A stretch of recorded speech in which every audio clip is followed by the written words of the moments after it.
You're listening to the Signal Daily. Hello, I'm Manaswini, your host for the Signal Daily podcast.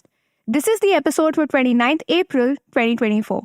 For the first story, we talk about how Indian pharmaceuticals are looking to capitalize on the exploding weight loss drug market. And for the second segment, we are talking about TikTok's continued troubles in the US. Is it time to say goodbye yet? Well, stay tuned till the end to find out. You know, if 2024 had to be described with just two keywords, I think it would be AI and Ozempic. We talk a lot about AI in our other episodes, but let's take a look at the Ozempic craze. This wonder drug for diabetes, which is more popular for its weight loss qualities, is taking the world by a storm. So much so that there's a supply crunch issue. Ozempic is not the only drug in the market though. There's Wegovy, there's Mounjaro, there's Zepbound, but none of them are prescribed as weight loss meds per se. But the obesity drug boom is driving up stock prices of pharma companies like Novo Nordisk and Eli Lilly to record highs. Analysts expect peak sales for these medications to reach around $100 billion by 2030. And Indian pharmaceutical companies can't wait to capitalize on this craze. As patents for some of these medications are set to expire soon, Indian drug makers are rushing to work on developing similar generic drugs. For instance, last year, the Bengaluru-based pharmaceutical Biocon won approval from the UK regulator to develop its own version of Novo Nordisk's liraglutide injection, whose patent expired last year. And as per Reuters, it's also developing its own versions of Wegovy and tirzepatide, the active ingredient in Eli Lilly's obesity treatment meds. Although in this race, it's likely to face competition from another Indian pharma, which is Dr. Reddy's. It's approached the Subject Expert Committee or SEC last year with a proposal to work on semaglutide, which is an active ingredient in Ozempic and Wegovy. But so far, Dr. Reddy's got the nod only from India's drug regulator, the Central Drug Authority or the CDA, to carry out a bioequivalence or B study of semaglutide. A B study is basically a comparative study of two sets of formulations of the same drug before a generic version gets manufactured. Other generic drug makers like Sun Pharmaceutical Industries and Cipla have also jumped into this race.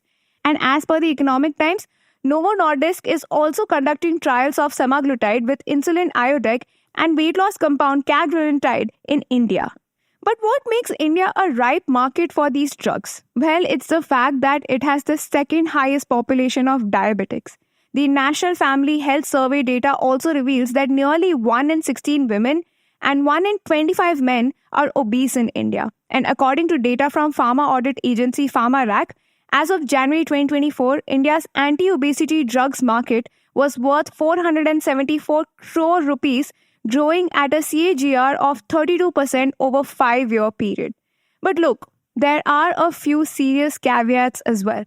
We don't have the final word yet, but initial research indicates that Ozempic and its sister drugs have to be taken lifelong. Otherwise, the reduced weight comes back. And there are also some side effects, like the drugs can cause nausea and gastrointestinal problems. For our second segment, we are going to bring you deep dives on stories from the world of technology, business, policy, and anything that leaves you with food for thought. Is it time for TikTok to say goodbye to the US? Because US President Joe Biden signed a bill on Wednesday that might eventually ban TikTok.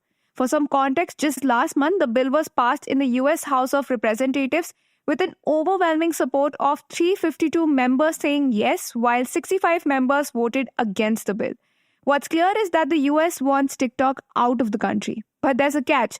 The ban will not take effect until after the 2024 election, which simply means TikTok, with its 170 million American users, will still be a vital tool for the presidential candidates to connect with younger voters during the campaign. And originally, the bill could have banned TikTok before the election, but recent revisions mean that the Biden administration may dodge immediate criticism from voters.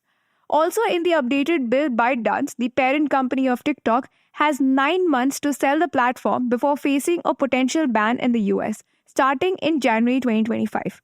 However, TikTok might contest this in court, which could prolong the process further. And it's quite a change from the earlier version of the bill, which only gave the short video platform 6 months before the November election to sort things out. Plus, with a possible ban looming, Eric Anderson, the general counsel for TikTok and its Chinese parent company ByteDance in the US, is resigning in June, which is a big deal because Anderson played an important role in lobbying for TikTok in the country. But anyway, for those who aren't aware, TikTok is potentially facing a ban in the US for the same reasons it did in India, which is national security concerns. And the discussions about banning TikTok have been ongoing for quite some time now. According to Axios, the FBI has always expressed concerns about TikTok's potential security risks for years.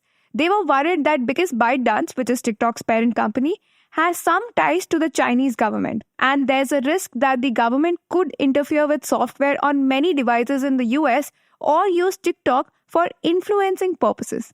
And this concern especially stems from the Chinese Communist Party's influence over companies in China, where non-compliance with their directives can have some serious consequences.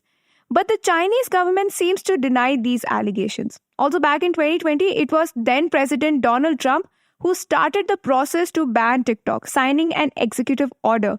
But recently, his stance seems to have shifted.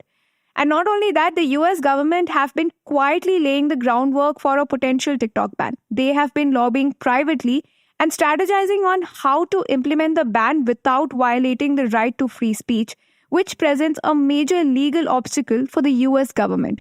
However, the big question now is, what's TikTok's next move? Will it only consider divesting, or could it potentially break away from its parent company and operate independently? Well, now in the case where TikTok is bought by a new US owner and becomes its own company with its shares, ByteDance might weaken the deal by keeping TikTok's algorithm out of the sale. But as you know, the algorithm is what made the app so popular. So a US version of TikTok would be quite different from what we are used to. And besides that, Jeff Yass, a big Republican donor and co-founder of the Philadelphia-based trading firm SIG, has a hefty investment in ByteDance, which makes up about 15% of the company, and it's worth around $40 billion. So now with the possibility of a ban on ByteDance, his investment is in quite a jeopardy. But anyway, TikTok's got about 9 months to fix this issue. Or it'll have to cross its fingers and hope the winning party after the election changes its mind. If you like listening to The Signal Daily, please show us some support. Rate and review us on Apple Podcasts and Spotify. We'd love to hear what you have to say about this podcast. So feel free to shoot an email at hello@thesignal.co. The episode was researched, written and produced by Shorbury and me, Manaswini. Edited by Dinesh Narayanan, mastered and mixed by Yash Hirve. You can catch this podcast every morning on Spotify, Apple, Amazon Prime Music, Google Podcasts, or wherever you listen to your podcast. We are thesignal.co on Instagram, LinkedIn, and Twitter.